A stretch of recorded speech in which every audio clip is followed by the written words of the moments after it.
नमस्कार मंडळी, आपले पुन्हा एकदा स्वागत आहे एका नवीन ब्लॉगमध्ये. आज मी चाललो गंगापूरला आणि जाता जाता एक शेत आहे आमचं, रस्त्यामध्ये तिथं थांबलो होतो. ही बघा आमच्या शेजारच्यांची मक्का पेरली होती त्यांनी, ती अशी सुकलेली, पाणी कमी पडलेलं आहे म्हणून. आता पाटाला रोटेशन आलेलं देतोय, तो पाणी चालू आहे. आणि हा आमचा गहू आहे जो सुकलेला आहे आता जवळपास. पाणी बंद केलेलं आहे याचं. काही काही हिरव्या ओंब्या आहे त्याच्या अजून, पण बऱ्यापैकी सुकलेल्या पण आहे. हे बघा, ही सुकलेली ओंबी आहे आणि ही हिरवी अजून थोडी. असं दिसतं एकदम. 5 वाजलेले आहे आणि सूर्य भरपूर तापलेला आहे अजून पण. आणि हे आमच्या शेजारच्यांचा गहू आहे. 1-2 तरी पाणी लागेल त्याला असं वाटतंय, कारण उन्हामुळे जास्त पाणी लागन. अदरवाईज एकच पाणी लागलं असतं. हा तयार आहे आता गहू. 15-20 दिवसात काढून घेतील कदाचित त्याला हार्वेस्टरनं. तर सकाळी सकाळी तीर्थची शाळेची तयारी चालू आहे. त्याच्या आधी त्यांनी एक खेळणे पांगले होते, मी त्याला आवरायला सांगितले.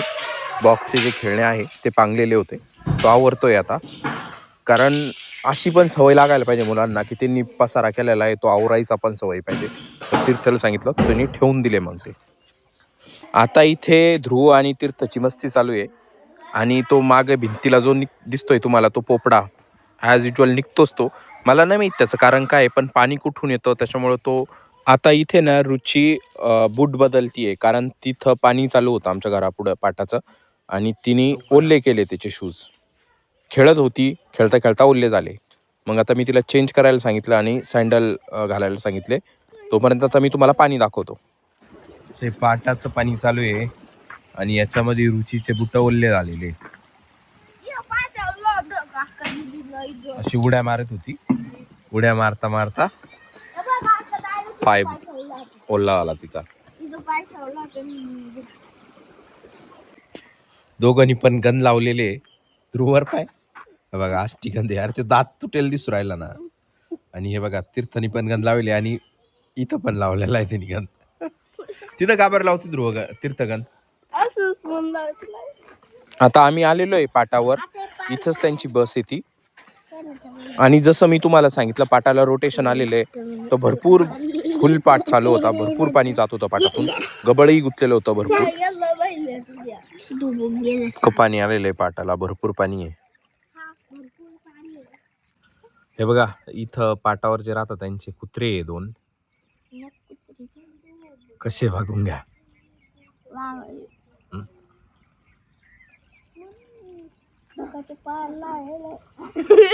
कधी आता हे जे कुत्रा आहे, याला आमच्याकडं वाघरे कुत्रे म्हणतात. कारण यांचा जो अंगावर पॅटर्न असतो तो वाघासारखा असतो थोडा थोडा, म्हणून वाघरे कुत्रे म्हणतात आमच्याकडे यांना. बस आली. तिथे पाय खराब होईल, नको. आता बस दिसलेली आहे आणि रुची, तीर्थ आणि ध्रुव आता असे उभे, पण थोड्याच वेळानं तुम्हाला ते लाईनीत उभे राहताना दिसतील. कारण मला नाही माहीत, पण हे कदाचित शाळेमधली सवय त्यांची. बरोबर लाईनमध्येच उभा राहता बस जेव्हा येते तेव्हा. ते रोजची सवय लागलेली त्यांना.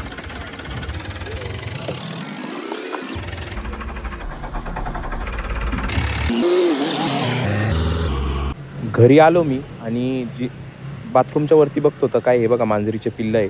3 पिल्लं दिलेले यावर्षी मांजरीने आमच्या. रुचीला आणि त्यांना शाळेत सोडलं. आता जेवण वगैरे झालेलं आहे माझं, जवळपास 10 वाजून गेलेले आहे. तर आता मी चाललो गंगापूरला. गंगापूरला जाऊन घरामध्ये दही संपलेलं आहे, तर दही घेऊन यायचं आहे.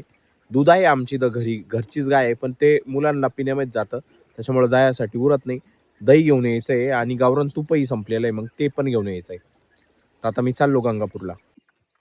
नमस्कार मित्रांनो, आता मी चाललेलो आहे आमच्या शेजारी चक्कर मारायला. तिथं दादा राहते, जाधव दादा, त्यांची चक्कर मारायला. आणि 4:30 वाजून गेलेले.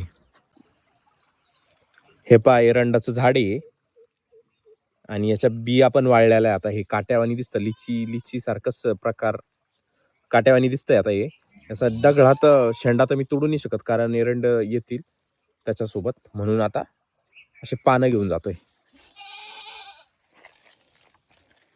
हे अशी पानं घेतलेले. आलो मी चक्कर मारून आणि इथं ध्रुव, रुची आणि तीर्थ यांनी जुन्या पिचकाऱ्या काढलेल्या आहे आता आणि खेळायचं काम चालू आहे. कारण त्यांनी बघितलं असेल आता होळी आहे आणि होळीनंतर आमच्याकडं धुलिवंदन सेलिब्रेट करतात, त्याच्यासाठी या पिचकाऱ्या काढलेल्या आहेत त्यांनी.